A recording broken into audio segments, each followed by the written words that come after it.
Ladies and gentlemen, my name's Paul, hopefully you're having an amazing day. While the channel has certainly been very Nvidia focused, because of course there has been so much RTX 50 news, yesterday things changed significantly because finally we are starting to get a really good picture of what's happening with AMD's RDNA 4 GPUs, powered of course by both N44 and 48.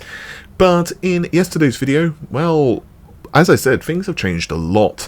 The naming scheme for one of them, we now have the cards known as the RX 9000 series, and not just that, the naming scheme has changed so significantly that it's much more Nvidia-like. So for example, the highest tier card will be the RX 9070 XT. But in yesterday's video, we also tackled the pricing information and preliminary performance data, but now we have a much better picture of exactly where these cards are going to be sitting in terms of their competitiveness in the marketplace. So yeah, let's start out with a tweet that I covered yesterday, and this is just really briefly because again I went over this exhaustively yesterday. So yeah, the RX 9070 XT is, at least according to yesterday's data, a little slower than the 7900 XT, but is about on par with the 7900 GRE. You will also notice the prices. N44 is 179 to 349 US dollars. These will be the lower performance cards, of course.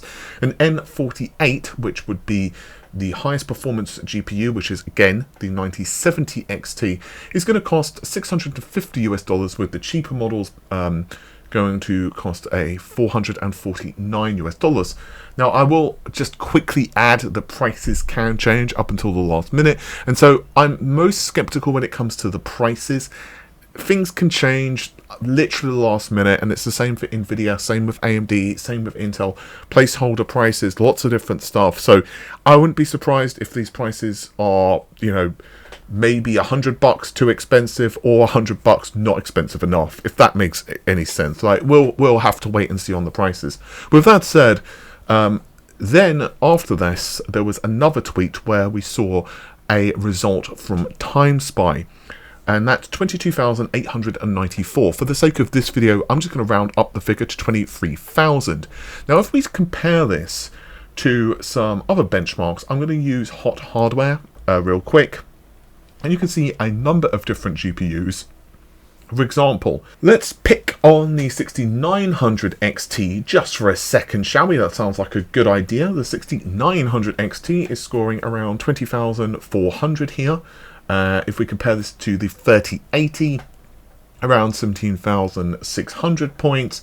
The 4080, well, that's significantly faster, of course, around 28,500. And the 7900 XT is scoring, at least in their particular results, 26,500. We also have a pretty nice set of comparisons from a Twitter user, Thomas.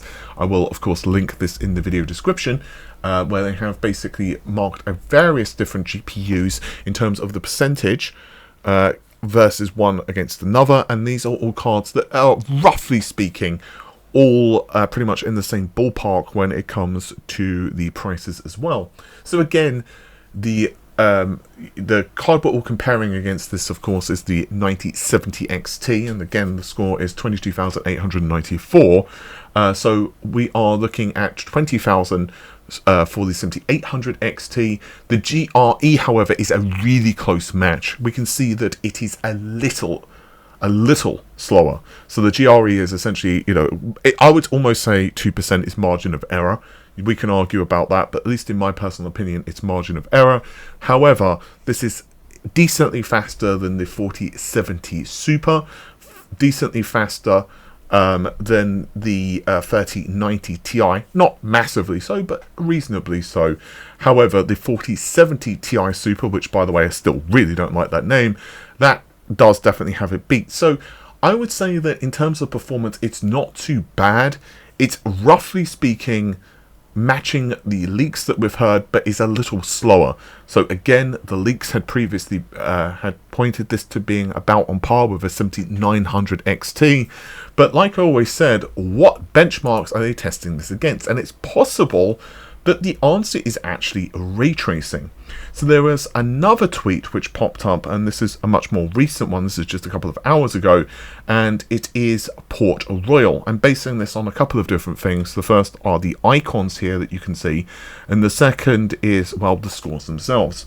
So here, the card, which again, assuming this is legitimate, is an RX 9070 XT, and the score is 14,723. If we go back to the results over at Hot Hardware, the 7900 XT is scoring, and this is overall score, 14,136 points. So now we're going to use 3D Mark results from overclock3d.net. Again, these are of course Port Royal in terms of comparison. So here, if we look at the 7900 XT, around, I'm just going to round up the figures, 14,000 points. The RTX 4070 Super is just under 13,000 points. So this would be a much closer match to the RTX 4070 Ti, for example. So what are my thoughts to all of this? Well, again, it is going to really be down to prices. I mean, ultimately speaking, I think when it comes to a graphics card, unless there is something inherently broken, i.e., for example, it bursts into flames when you turn on your system, performance is just kind of like really down to price versus, well, performance. In other words, how much of good value it's got. My biggest problem with these cards isn't actually the fact that they are terrible in performance. I actually think they're okay. It's just whether they're going to be cheap enough in the market to make it worth it against quite frankly, a ridiculous amount of cards that are already available at that type of price point. For example, you know, the 7000 series. And secondly, what Nvidia will do, as well as Intel themselves actually, because you know, let's just assume Battle Mage, it really doesn't matter, like, let's assume, just hypothetically, that Battle Mage is 5% slower than RDNA 4, just for the sake of this discussion. Well, if Intel is decently cheaper, it may mean that people are just like, well, I'm not going to go with Nvidia because, for whatever reason, instead I'm going to go with Battle Mage because it's noticeably cheaper. But on the other hand, if Nvidia have killer features, maybe they're just going to do a kind of a clean sweep if you're paying this amount of money. It's also going to be very interesting to see what happens with the used market. Now, ultimately speaking, I think there's a lot of factors that can really break these cards for me. One is just what the price is for the likes of the 5070 and the 5070 Ti and the 5080, what happens in the used market, and whether there is any additional performance to be wrangled out of these cards, and I mean RDNA 4 here, and what the final prices are. It's going to be very interesting. This could actually be a very cool time, though, to be a PC gamer. I also want to finish the video with just a couple of other little tiny little bits and bobs.